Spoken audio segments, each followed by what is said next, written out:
thank you for that. Thank you for sharing that story and for bringing life to what the Visiting Clerkship Program is about. And just very briefly, when I first started to think about this, there's other versions of Visiting Clerkship Program that had been around before. But when I talked to the registrar's office at Harvard Medical School, and this goes back to 1990, and asked about how many underrepresented minorities participated in the exchange clerkship program, they said if you roughly said 1,000 students participated in the exchange clerkship program per year, maybe 5 were underrepresented minority. So that's one piece of information. A second piece of information actually did a survey of our underrepresented minority physician faculty at the medical school, and found that 2/3 of them had done exchange clerkships while in medical school, and 2/3 of them then applied to those programs for their residencies, and 2/3 matched. And so an important piece of this is the importance of having data, of tracking where people are and understanding outcomes, but also understanding how systems work. So if we look at Harvard Medical School, roughly 65% to 70%, depending on the population group we're looking at, came through Harvard Medical School residencies or fellowships to join faculty. So minorities participate in exchange clerkship programs and use them as a vehicle for applying to residency. Residency and fellowships are a wonderful entry point for our faculty, and we were inadequately taking advantage of a program that existed that had reciprocity across all medical schools in the country. And so this is where the data comes together, but it also comes together with people who understand what we're trying to accomplish. So on page 6 of your program books is a little bit of the reflections, and the reflections from Tom Delbanco, who is here, who is right here. Tom? John Potts and Marshall Wolf. And one of their reflections in the book, because another part of this is not just having the data, but having people who will believe in you, who will give you a chance, who will bet on you, who are committed to not just saying that diversity is important, but putting their resources behind it. And when I approached these individuals and said, I have an idea for a program, they did not hesitate, and they put the resources forth, and they supported the program.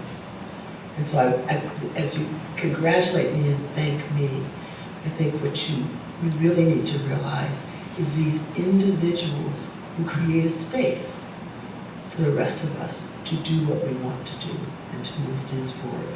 So I want to publicly thank Tom, Marshall.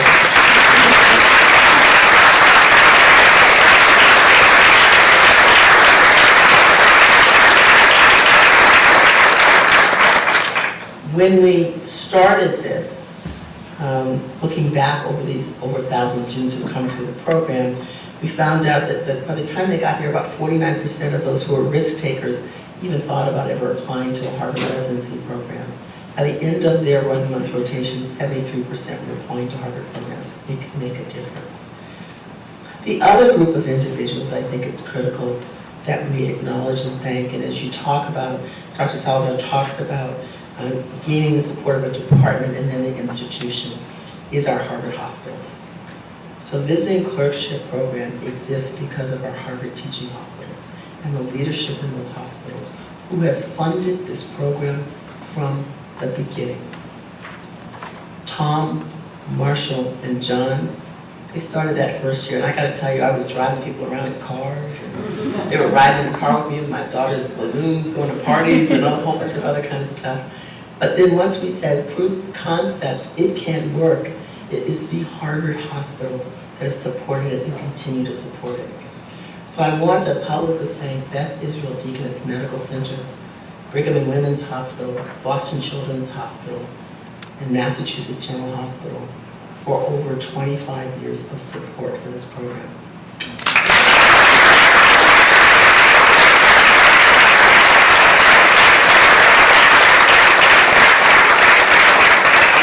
And we're in this time where people start diversity programs and 5 years later they come back and say, well, it didn't work. Well, did it work?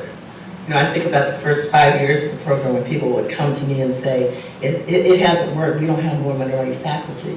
And I said, you had medical students in the program. Why would you have faculty after 5 years? Okay. you have to stay the course, and it takes commitment over the long haul. As Peter Slavin said earlier today, it's about a marathon. It's not about a sprint. I also want to say thank you to the many faculty who have served as advisors and mentors and speakers and have participated in the dinners. You know who you are. You know what we've been calling. Some have been coming for years and years and multiple times. And I want to thank all of you. A critical part, and you heard it from Dr. Salazar, you heard it from Dr. Graham, is this issue of having people here who reinforce the fact that you belong, who can give you information, who can say, don't give up, you're valuable and you can do this work. You're not just good, you are very good. And you are as bright as any other student that's here at Harvard Medical School. And it's the faculty who deliver that message, and it's the faculty who help people acclimate to being in the Harvard environment. Some people talk a little bit about they come from another school and it's hard to acclimate because I've come from Alabama or Texas or all these other places. It's hard to acclimate when you come from any other school because no school is like any other school. No hospital is like any other hospital. So who are the people to help you to figure out how to order a blood test? Who are the people who help you figure out how to manage and order tests and get by and get consultations and do the work? And it's the faculty who have served as advisors. So as we look through this program and over the years, there have been faculty who have really stood out. There's been over 300 faculty who have served as advisors, but there are some who have repeatedly, and I'm talking about 3, 4, 5, 9, 10, 15, 20 times been at dinners, served as advisors across our institutions. And we actually want to take some time now to recognize them and to thank them publicly